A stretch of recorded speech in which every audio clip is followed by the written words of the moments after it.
जय हिंद दोस्तों, आप सभी का स्वागत है भारतीय एकेडमी के इस यूट्यूब चैनल पर। तो दोस्तों, आज का जो हमारा टॉपिक है वो है मुख्यमंत्री। तो चलिए इसको देखते हैं। तो दोस्तों, वीडियो को लाइक कर लीजिएगा, चैनल को सब्सक्राइब कर लीजिएगा। शुरू करते हैं। हमारा जो टॉपिक है वो है मुख्यमंत्री। तो जैसे मुख्यमंत्री को इंग्लिश में कहा जाता है चीफ मिनिस्टर। तो शुरुआत करते हैं हम कि हमारा जो भारतीय संविधान है, तो संविधान में सरकार के लिए जो संसदीय व्यवस्था है उससे हम शुरू करते हैं। ठीक है। तो प्रधानमंत्री का जब हमने पढ़ा था वीडियो, जो उसका जो क्लास हमने देखा था उसको आप देख लीजिएगा। तो जैसा कि राष्ट्रपति और प्रधानमंत्री का है उसी तरह से राज्य में राज्यपाल और मुख्यमंत्री का है। तो आप उसको देख लीजिएगा, आपको जो है केंद्र का जो कॉन्सेप्ट समझ में आ जाएगा। उसके बाद हम चलते हैं राज्य के लिए। तो भारतीय संविधान का जो संसदीय व्यवस्था है सरकार के लिए, तो राज्य के लिए है, एक हो गया राज्यपाल, दूसरा हो गया मुख्यमंत्री। राज्यपाल जो होता है वो राज्य का संवैधानिक प्रमुख होता है और मुख्यमंत्री जो होते हैं वो राज्य का वास्तविक जो है प्रमुख होते हैं। जिस तरह से राष्ट्रपति हो गया कि वो जो है नाम मात्र का संवैधानिक प्रमुख होते हैं। ठीक है। और वास्तविक जो होते हैं वो कार्यकारी होते हैं। जैसे कि प्रधानमंत्री हो गया, तो प्रधानमंत्री हो गया जो वास्तविक प्रमुख, और इसमें हो गया राष्ट्रपति हो गया संवैधानिक प्रमुख। उसी प्रकार से राज्यपाल हो गया राज्य का संवैधानिक प्रमुख और मुख्यमंत्री हो गया राज्य का वास्तविक प्रमुख। अब हम देखते हैं कि राज्यपाल जो है राज्य का मुखिया होता है। ठीक है। राज्यपाल जो होता है वो राज्य का मुखिया होता है, लेकिन मुख्यमंत्री जो है सरकार का मुखिया होता है। तो जिस तरह से जैसे कि संसदीय व्यवस्था है उसमें एक हो गया राज्यपाल और हो गया दूसरा हो गया मुख्यमंत्री। तो राज्यपाल जो होता है वो राज्य का संवैधानिक प्रमुख होता है और मुख्यमंत्री जो होते हैं वो होते हैं राज्य का वास्तविक प्रमुख। जिस तरह से राष्ट्रपति हो गया संवैधानिक प्रमुख नाम मात्र का और वास्तविक हो गया प्रधानमंत्री। ठीक है। अब हम बढ़ते हैं नियुक्ति की ओर। तो नियुक्ति, जैसे कि हम जैसे ही नियुक्ति में आते हैं तो दोस्तों सीधा इसमें यह जानेंगे कि संविधान में सीएम की नियुक्ति और उसके निर्वाचन की कोई प्रक्रिया नहीं है। ठीक है। तो चलिए इसको हम एक बार मिटाते हैं, उसके बाद हम देखते हैं कि तो इसको हम मिटा लेते हैं, उसके बाद देखते हैं नियुक्ति। ठीक है। थोड़ा सा इसको मिटाते हैं।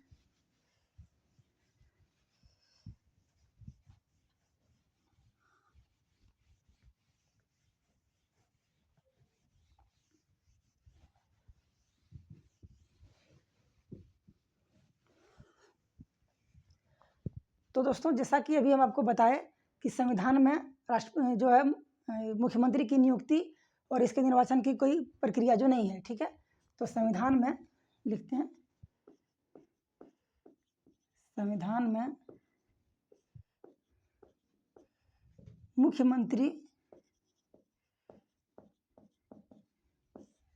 मुख्यमंत्री की नियुक्ति और निर्वाचन का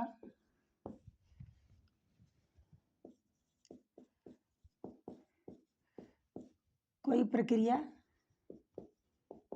नहीं है। ठीक है।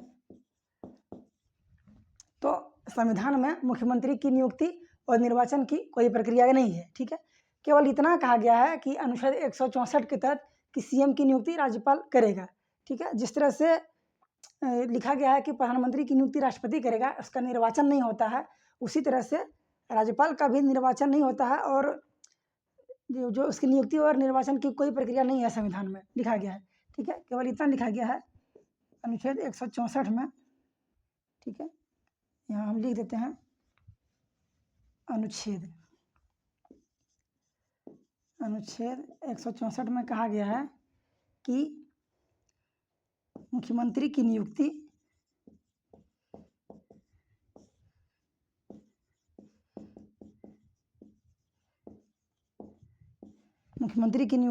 राज्यपाल करेगा।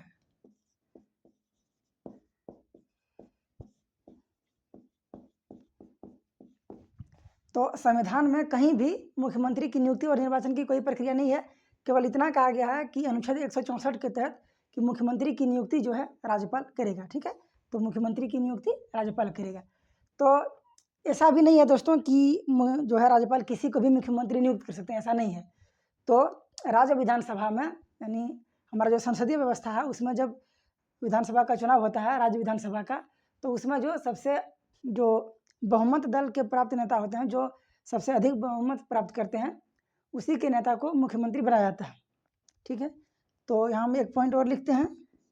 हम ये लिखेंगे कि हमारा जो संसदीय व्यवस्था है उसमें राज्यपाल जो है राज्य विधानसभा में बहुमत दल के नेता को सीएम नियुक्त करता है।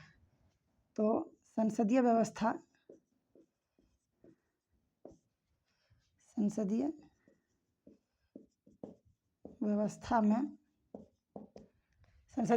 में राज्यपाल जो है राज्य विधानसभा में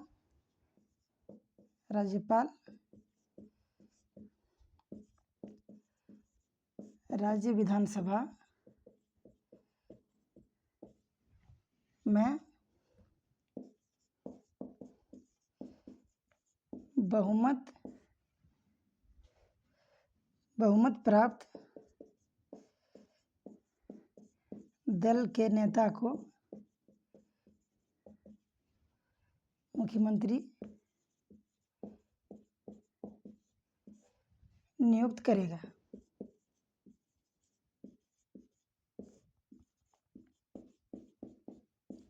ठीक है, तो अनुच्छेद 164 में कहा गया है कि मुख्यमंत्री की नियुक्ति राज्यपाल करेगा। और दोस्तों, संसदीय व्यवस्था में राज्यपाल जो है राज्य विधानसभा में बहुमत प्राप्त दल के नेता को ही मुख्यमंत्री जो है नियुक्त कर सकेंगे। ठीक है, तो सबसे बड़े दल के नेता जैसे कि बहुमत जो प्राप्त करता है तो उसको हम मुख्यमंत्री नियुक्त किया जाता है राज्यपाल के द्वारा। तो दोस्तों, अगर हम मान लेते हैं कि बहुमत किसी ने प्राप्त नहीं किया है, ठीक है, तो अगर किसी ने बहुमत प्राप्त नहीं किया है तो राज्यपाल जो है जो सबसे अधिक जो जैसे कि सबसे अधिक जिसका संख्या होगा, तो जिसका सबसे अधिक जो बड़ा दल होगा, तो उसका जो है जो भी कैंडिडेट होगा मुख्यमंत्री के लिए, तो उसको मुख्यमंत्री जो है राज्यपाल अपने जो है जो उसको विवेक है प्राप्त है, विवेकाधीन जो है अपना वो चुनाव उसका कर सकता है। लेकिन दोस्तों, उसको 1 माह के भीतर जो है विधानसभा में जो है अपना सदन में विश्वास मत जो है उसको प्राप्त करने के लिए कहेगा। ठीक है, तो भले ही जैसे कि बहुमत प्राप्त नहीं होता है तो जो सबसे अधिक जिस संख्या है जिसका, तो उसको जो है मुख्यमंत्री नियुक्त कर देगा, लेकिन उसको 1 माह के भीतर जो है उसको साबित करना पड़ेगा। ठीक है, तो सदन में उसको विश्वास मत प्राप्त करना होगा। तो हम आगे बढ़ते हैं, थोड़ा सा इसको मिटा लेते हैं। ठीक है, तो दोस्तों हम वहाँ तक थे जैसे कि बहुमत दल के नेता को बना दिया, और जैसे कि वो नहीं बहुमत ला पाया तो वो जो है सबसे बड़े जो दल के नेता है उसको मुख्यमंत्री बना देगा। उसको 1 माह के भीतर जो है उसको विश्वास मत प्राप्त करने होंगे। तो अब आगे बढ़ते हैं। तो दोस्तों, अगर यदि देखिए मुख्यमंत्री के लिए जो है राज्य विधानमंडल का सदस्य होना अनिवार्य है, लेकिन अगर वह राज्य विधानमंडल का सदस्य न है तो उसको 6 माह के लिए मुख्यमंत्री जो है राज्यपाल नियुक्त कर सकते हैं। यदि जो है राज्य विधानमंडल का सदस्य न हो तो 6 माह के लिए मुख्यमंत्री नियुक्त कर सकता है। ठीक है, और इसी जो 6 माह के दौरान है उसको राज्य विधानमंडल के लिए निर्वाचित होना पड़ेगा। तो जैसे कि अगर राज्य विधानमंडल का सदस्य नहीं है तो फिर भी 6 माह के लिए उसको मुख्यमंत्री का चयन किया जा सकता है, नियुक्त किया जा सकता है, और इसी जो 6 माह के अंदर ही उसे राज्य विधानमंडल के लिए निर्वाचित होना पड़ेगा। उसके बाद देखते हैं दोस्तों, अगर यदि वो निर्वाचित नहीं होता है तो उसकी जो मुख्यमंत्री की जो पद है उसको समाप्त कर दिया जाएगा। तो दोस्तों, अगर यदि निर्वाचित ना हो तो मुख्यमंत्री का पद समाप्त। ठीक है, आगे बढ़ते हैं। आगे हम ये है कि मुख्यमंत्री को विधानमंडल के दोनों सदन हो गया विधानसभा और विधान परिषद, तो मुख्यमंत्री को विधानमंडल के 2 सदनों में से किसी एक का सदस्य होना अनिवार्य है। वो विधानसभा का भी या फिर विधानमंडल का किसी एक का सदस्य हो सकता है, उसको होना ही पड़ेगा, अनिवार्य है। तो मुख्यमंत्री को विधानमंडल के 2 सदनों में से किसी एक का सदस्य होना अनिवार्य है। ठीक है, सामान्यतः जो मुख्यमंत्री जो होते हैं वो निचले सदन से चुने जाते हैं, यानी विधानसभा से चुने जाते हैं। लेकिन दोस्तों, उच्च सदन यानी विधान परिषद के सदस्य को भी मुख्यमंत्री नियुक्त किया गया है। ठीक है, तो एक बार हम फिर से इसको देख लेते हैं कि राज्य विधानमंडल का सदस्य न हो तो उसको 6 माह के लिए मुख्यमंत्री बना दिया जाएगा, और उसी को 6 माह के अंदर जो है राज्य विधानमंडल के लिए निर्वाचित होना पड़ेगा, और नहीं हुआ तो उसका मुख्यमंत्री का जो पद है समाप्त हो जाएगा। मुख्यमंत्री को विधानमंडल के दोनों सदनों में से किसी एक का सदस्य होना अनिवार्य है। अगर वो जो है कि फिर वो सामान्यतः जो है विधानमंडल का सदस्य होता है, और ऐसा भी नहीं है कि विधान परिषद को के सदस्य को मुख्यमंत्री नियुक्त नहीं किया जा सकता, ऐसा भी हुआ है। तो हम आगे बढ़ते हैं, देखते हैं इसका शपथ और कार्य। ठीक है, तो चलिए इसको मिटाते हैं और आगे बढ़ते हैं। तो हम देखते हैं शपथ एवं कार्यकाल। ठीक है, तो चलिए मुख्यमंत्री का जो शपथ है तो राज्यपाल जो है उनको शपथ दिलाते हैं और उनके पद और गोपनीयता की शपथ जो है राज्यपाल दिलाते हैं। ठीक है, तो राज्यपाल पद एवं गोपनीयता की शपथ दिलाते हैं। दोस्तों इनका कार्यकाल तो मैक्सिमम जो है इसे हम लोग मानते हैं कि 5 वर्ष है, लेकिन राज्यपाल के प्रसाद पर्यंत तक इनका कार्यकाल रहता है। और दोस्तों जब तक विधानसभा में बहुमत प्राप्त है तब तक जो है ये मुख्यमंत्री के रूप में बतौर रह सकते हैं। ठीक है, तो कार्यकाल जो है राज्यपाल के प्रसाद पर्यंत और विधानसभा में बहुमत प्राप्त है तब तक जो है रह सकते हैं। विधानसभा में अगर यदि विश्वास जो है खो देते हैं तो ये जो है अपना त्यागपत्र दे सकते हैं और या फिर उसको राज्यपाल जो है बर्खास्त करेगा। तो दोस्तों इसका जो वेतन भत्ते होते हैं वो जो है राज्य विधानमंडल द्वारा तय किया जाता है और कुछ जो है अनेक सुविधाएं जैसे स्वास्थ्य के लिए हो गया, गाड़ी के लिए हो गया, वाहन वगैरह के लिए, तो वो सब का जो है इसमें दिया गया है मुख्यमंत्री के लिए। ठीक है, तो वेतन और भत्ते हो गए। अब हम देखते हैं कि मुख्यमंत्री के जो है शक्तियाँ क्या क्या है। ठीक है, तो उसकी शक्तियाँ और उनके कार्य के बारे में हम पढ़ेंगे। तो दोस्तों अब हम देखते हैं मुख्यमंत्री के कार्य एवं उनकी जो है शक्तियाँ। ठीक है, तो सबसे पहले हम देखते हैं मंत्रिपरिषद के संदर्भ में। तो मंत्रिपरिषद के संदर्भ में मुख्यमंत्री राज्य मंत्रिपरिषद के मुखिया के रूप में निम्न शक्तियों का प्रयोग करता है। जैसा कि हम जानते हैं दोस्तों मुख्यमंत्री जो होता है राज्य मंत्रिपरिषद के मुखिया के रूप में होता है। तो उनकी शक्तियाँ हैं, पहला देखिए राज्यपाल उन्हीं लोगों को मंत्री नियुक्त करता है जिनकी सिफारिश मुख्यमंत्री ने की हो। दोस्तों जैसे कि मंत्रिपरिषद में मंत्री जो उन्हीं को नियुक्त करेगा जिनकी सिफारिश मुख्यमंत्री ने किया हो। ठीक है, दूसरा पॉइंट, वह मंत्रियों के विभागों का वितरण एवं फेरबदल करता है। जितने भी विभागों में मंत्रियों के जो विभाग हैं तो उनके वितरण एवं फेरबदल करता है। तीसरा पॉइंट, मतभेद होने पर वह किसी भी मंत्री से त्यागपत्र देने के लिए कह सकता है या राज्यपाल को उसे बर्खास्त करने का परामर्श दे सकता है।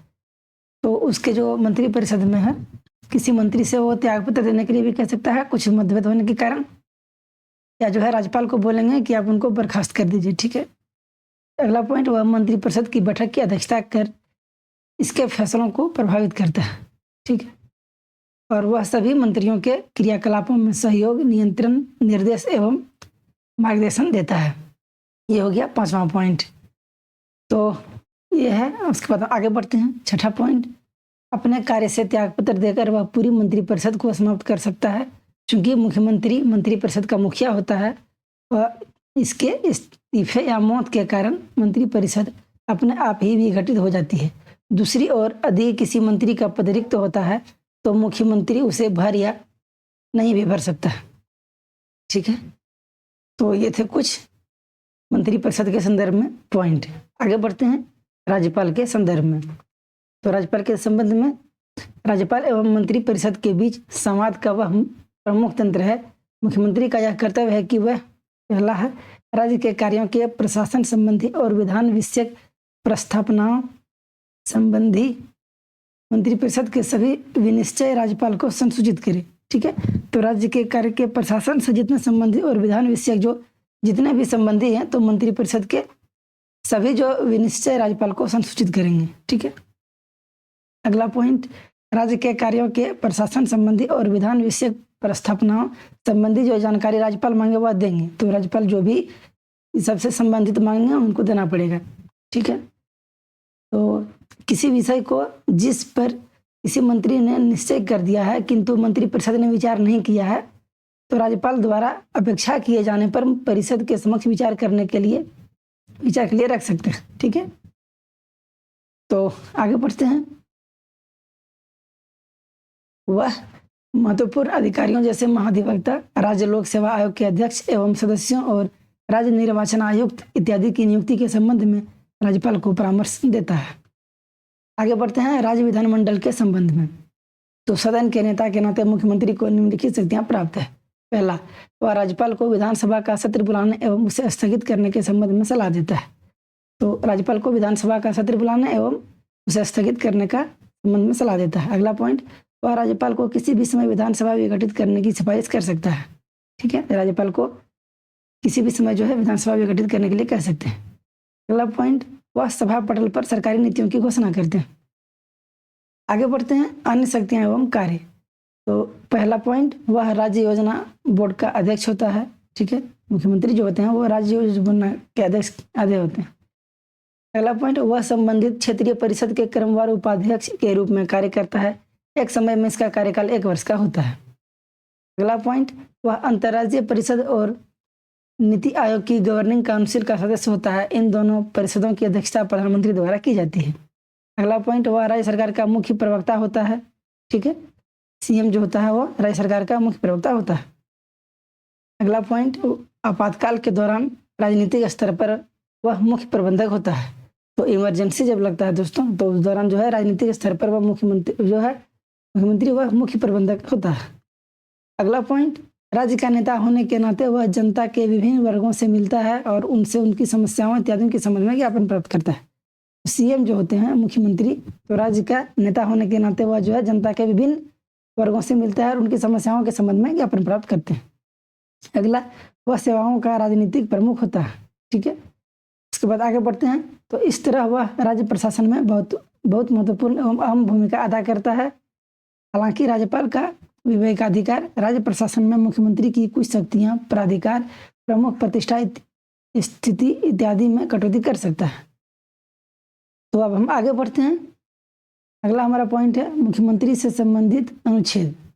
तो 163 बोलता है दोस्तों, मंत्री परिषद द्वारा राज्यपाल को सलाह एवं सहायता एवं सलाह देना। तो अनुच्छेद 163 जो है इधर अनुच्छेद है दोस्तों। तो 163 कहता है कि मंत्री परिषद द्वारा राज्यपाल को सहायता एवं सलाह देना। 164 मंत्रियों से संबंधित अन्य प्रावधान। 166 राज्य सरकार द्वारा कार्यवाही संचालन। ठीक है, 167 राज्यपाल को सूचना प्रदान करने से संबंधित मुख्यमंत्री के दायित्व। ठीक है, 177 मंत्रियों के अधिकार सदनों का सम्मान करते हैं। ये थे कुछ मुख्यमंत्री के कार्य एवं उनकी शक्तियां। एक बार फिर से हम क्विक रिवीजन कर लेते हैं दोस्तों। इन सबसे भी प्रश्न आते हैं।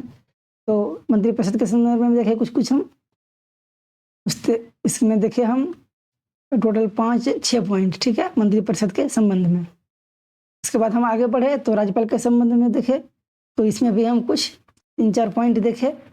उसके बाद राज्य विधानमंडल के संबंध में देखे, इसमें भी हम कुछ 3-4 पॉइंट देखे। इसके बाद हम उनकी अन्य कार्य एवं शक्तियाँ देखे। ठीक है, इसमें भी हम 5-6 पॉइंट देखे और हम अंत में अनुच्छेद संबंधित देखे। तो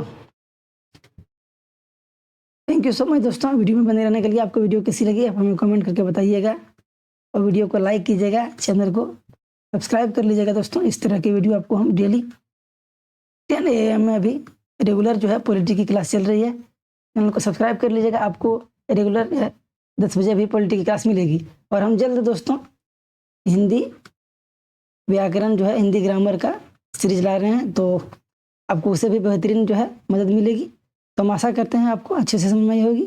तो मिलते हैं अगले वीडियो में, तब तक के लिए धन्यवाद। Thank you so much.